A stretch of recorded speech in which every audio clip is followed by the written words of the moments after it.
योगा से रिलेटेड जानकारी में आज हम ये जानने की कोशिश करेंगे कि अगर हम योगा सीखने की प्लानिंग कर रहे हैं तो उससे पहले हमें क्या-क्या तैयारियां कर लेनी चाहिए ताकि हम योगा से ज़्यादा फ़ायदे ले सकें।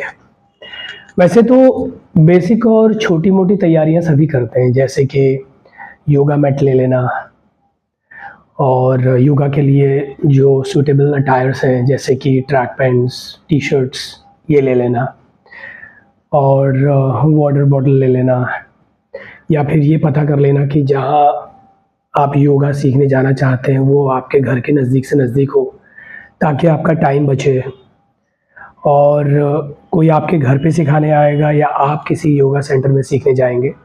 ऐसी बहुत सारी तैयारियाँ हम लोग कर लेते हैं। ये तैयारी हर कोई कर रहा है, तो मिसिंग क्या है? मिसिंग है कुछ ऐसी चीज़ें जो हम लोग ना डेप्थ पे नहीं जा रहे हैं। ऊपर ही ऊपर की तैयारियाँ तो हम कर रहे हैं, हमको जो रियल तैयारी करनी चाहिए वो रियल तैयारी हम नहीं कर रहे हैं। तो आज की वीडियो में मैं आपको ये बताऊँगा कि वो क्या बहुत ही इम्पोर्टेंट स्टेप्स हैं जो आपको लेने हैं before you plan to learn yoga और टू स्टार्ट योगा ट्रेनिंग।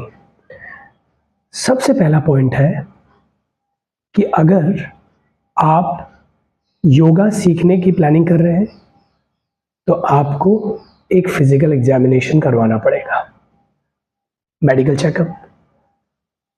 और आप इसमें बेसिक मेडिकल चेकअप भी करवा सकते हैं जिसमें आपका ब्लड टेस्ट हो जाए, आपको ये पता चल जाए कि आपका ब्लड कैसा है, जैसे कि उसमें हीमोग्लोबिन कितना है, आयरन डिफिशिएंसी तो नहीं है, B12 और ऐसे बहुत से एलिमेंट्स होते हैं जो ये बताते हैं कि अगर आपके ब्लड में उन चीज़ों की डिफिशिएंसी है तो उन पे काम किया जाना चाहिए।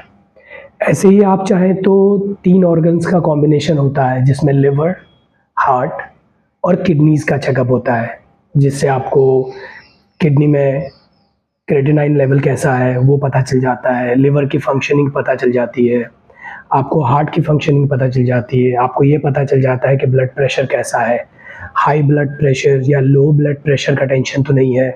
हाई ब्लड प्रेशर को हाइपरटेंशन भी बोलते हैं। फैटी लिवर का कोई सिम्टम तो नहीं है, आने वाले टाइम पे फैटी लिवर तो नहीं होगा, या डायबिटीज़, शुगर, ऐसी कोई चीज़ होने की संभावना तो नहीं है बॉडी में। तो जब आप ब्लड टेस्ट या ऑर्गन टेस्ट या फिर आप कंप्लीट मेडिकल चेकअप भी करवा सकते हैं। वैसे तो हर इंसान को साल में एक बार कंप्लीट मेडिकल चेकअप करवाना चाहिए, ये बहुत ज़रूरी है ताकि आपको ये पता चले कि आप अंदर से कैसे हैं। अभी आप क्यों करवाएंगे? आप ये चेकअप इसलिए करवाएंगे ताकि आपको डूज और डोंट्स का पता चल जाए कि मुझे अब क्या करना है और क्या नहीं करना है। अब देखिए, जैसे कि आपको अगर पता है कि आपका जब आपने मेडिकल चेकअप करवाया तो आपका हाई ब्लड प्रेशर का सिम्टम आ रहा है, तो आप जब योगा ट्रेनिंग करेंगे तो आप ये ध्यान में रखेंगे कि यार मुझे हाई ब्लड प्रेशर की ना प्रॉब्लम है, तो मुझे ना कुछ ऐसी चीज़ें नहीं करनी है जिससे मेरा ब्लड प्रेशर ट्रिगर हो जाए और वो बढ़ जाए। तो पता चला योगा करने गए, फ़ायदे के बदले नुकसान हो गया। तो एक तो ये हो गया। इसके उल्टा अगर आपको लो ब्लड प्रेशर है तो आपको ऐसी चीज़ें नहीं करनी है योगा में जिससे आपका लो ब्लड प्रेशर ट्रिगर हो जाए और वो और डाउन चला जाए।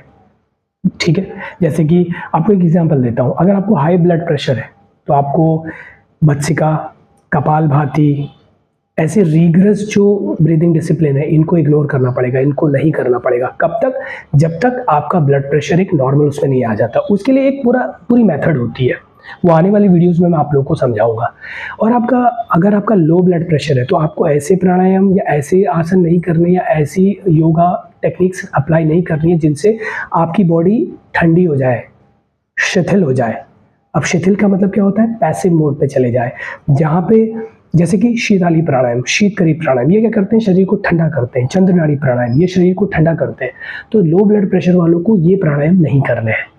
तो जब आपको पता ही नहीं होगा कि ब्लड प्रेशर हाई है या लो है, आपको पता कैसे चलेगा कि कौन से प्राणायाम करने हैं, कौन से प्राणायाम नहीं करने, कौन से आसन करने, कौन से आसन नहीं करने। योगा में तो आसन है, प्राणायाम है, बंधास है, मुद्रास है। कुछ मुद्रास आपकी एनर्जी को हाई लेवल पे ले जाती हैं, कुछ मुद्रास आपकी एनर्जी को डाउन करती हैं, कुछ प्राणायाम आपको हाई लेवल पे ले जाते हैं, कुछ आपको शांत करते हैं, कुछ एक्टिव करते हैं, सुपर एक्टिव करने में हेल्प करते हैं, कुछ पैसिव मोड पे लाने में हेल्प करते हैं। तो ये कैसे पता चलेगा? जब आपको आपके शरीर के बारे में पता होगा तभी तो पता कर पाएंगे कि ये करना है, वो नहीं करना है।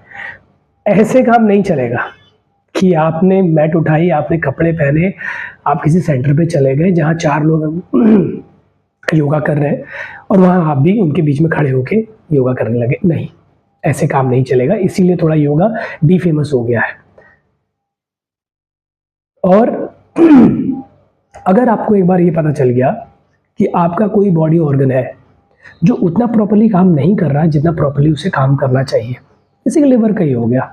लिवर उतनी अच्छे से फिल्टर नहीं कर रहा है चीज़ों को जितने अच्छे से उसे करना चाहिए। किडनीज उतनी अच्छे से डिटॉक्सिफाई नहीं कर रही है आपके सिस्टम को जितने अच्छे से करना चाहिए।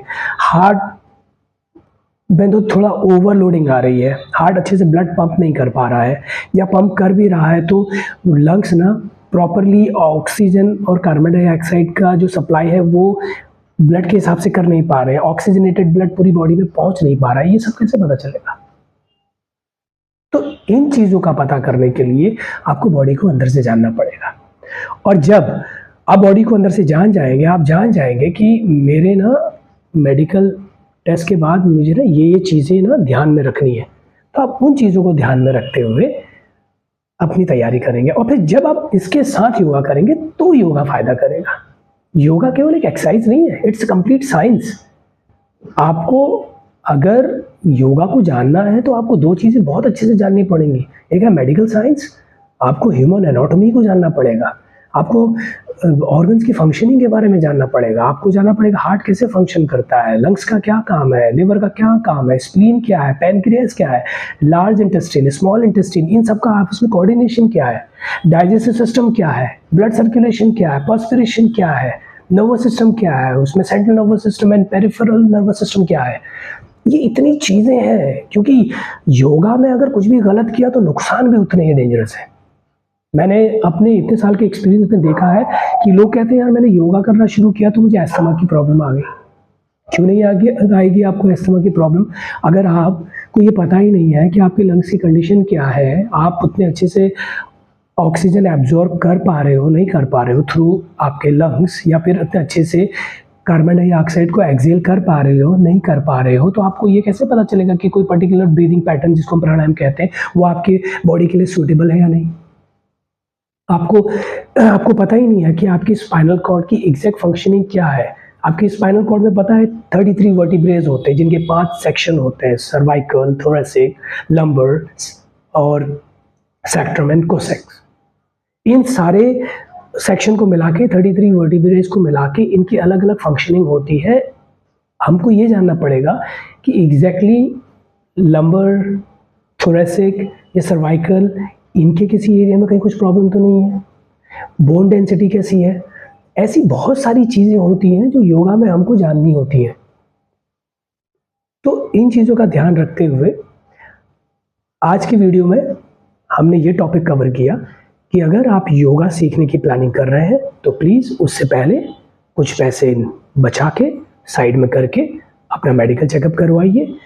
बेसिक मेडिकल चेकअप से लेके एडवांस मेडिकल चेकअप जो हो सकता है वो करवाइए, और फिर योगा ट्रेनिंग उसके हिसाब से शुरू कीजिए। और फ्यूचर में एक रूल बना लीजिए कि साल में एक बार आप कंप्लीट मेडिकल चेकअप करवाएं। आपको पता होना चाहिए ब्लड की कैसी है कंडीशन, ऑर्गन्स की फंक्शनिंग कैसी है, मेरे सारे सिस्टम्स सही से हैं या नहीं है, कहीं कोई प्रॉब्लम है तो उसको योगा के थ्रू ठीक कीजिए। और योगा है इसीलिए, अगर आपको डायबिटीज़ के लिए योगा करना है, आपको आर्थराइटिस के लिए योगा करना है, जॉइंट डिसऑर्डर के लिए करना है, हार्निया के लिए करना है, इरिटेबल बाउल सिंड्रोम के लिए करना है, IBS, पोस्ट प्रेगनेंसी करना है, प्री प्रेगनेंसी करना है, इन सब चीज़ों को सिर्फ आपने पर्टिकुलर कुछ आसन कर लिए और आपको लगा कि आप फिट हो जाएंगे, आपका काम बन जाएगा, ऐसे नहीं होता है।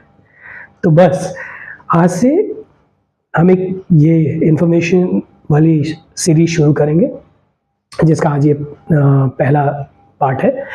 तो मैं हर एक वीडियो में आप लोगों को इन्फॉर्मेशन दूंगा, और कुछ वीडियोस मैं ऐसे भी बना रहा हूँ जिसमें मैं अभी बेसिक आसन से शुरू कर रहा हूँ, आप वो वीडियोस देख सकते हैं। बेसिक आसन जो बिना किसी रिस्क के कोई भी प्रैक्टिस कर सकता है। फिर जैसे जैसे आप लोग इन वीडियोस के थ्रू मुझसे जुड़ते जाएंगे, मैं आपको एडवांस लेवल पे medical aspect of yoga, Ayurvedic aspect of yoga, physiotherapic aspect of yoga, psychological aspect of yoga, mathematical aspect of yoga, ये सारी चीज़ें धीरे धीरे डिकोड करता जाऊंगा। उन चीज़ों को आप अपने शरीर के हिसाब से अप्लाई कीजिए, आप देखिए मैजिक हो जाएगा। बस एक रिक्वेस्ट है, योगा को लाइटली मत लीजिए। सब कर रहे हैं करके आप भी करेंगे, ऐसे फ़ायदा नहीं करेगा। बहुत तमीज़ से, बहुत तहज़ीब से और बहुत ज़िम्मेदारी के साथ योगा करना है, इसीलिए मैं अब वीडियोस बना रहा हूँ। और ये इन्फॉर्मेटिव वीडियोस मैं अपलोड करते जाऊंगा। आप लोग इन इन्फॉर्मेटिव वीडियोस के थ्रू ये जानिए कि योगा एग्जैक्टली है क्या। और फिर कुछ वीडियोस में, हाँ, मैं जो लाइव क्लासेस लेता हूँ उनकी वीडियोस में अपलोड करूँगा, जो आप देखना कि कैसे मैं लोगों को योगा करा रहा हूँ, कैसे हम प्रिकॉशंस ले रहे हैं, कैसे हम योगा में प्रेशर क्रिएट कर रहे हैं, कैसे प्रेशर से बाहर आ रहे हैं। दो चीज़ें बहुत इंपॉर्टेंट हैं, एग्जॉशन एंड रिस्टोरेशन। कैसे आप अपनी बॉडी को प्रॉपर्ली एग्जॉस्ट करें और कैसे प्रॉपर्ली रिस्टोर करें, ये बहुत इंपॉर्टेंट हिस्सा है। इस पर भी आगे डिस्कशन चलेगा। तो बस आज की वीडियो में इतना ही काफ़ी, नेक्स्ट वीडियो में मिलते हैं। आज की वीडियो से आपको जो भी इंफॉर्मेटिव लगा है उसे प्लीज़ सीरियसली कंसिडर कीजिए और फिर देखिए मैजिक हो जाएगा। Thank you.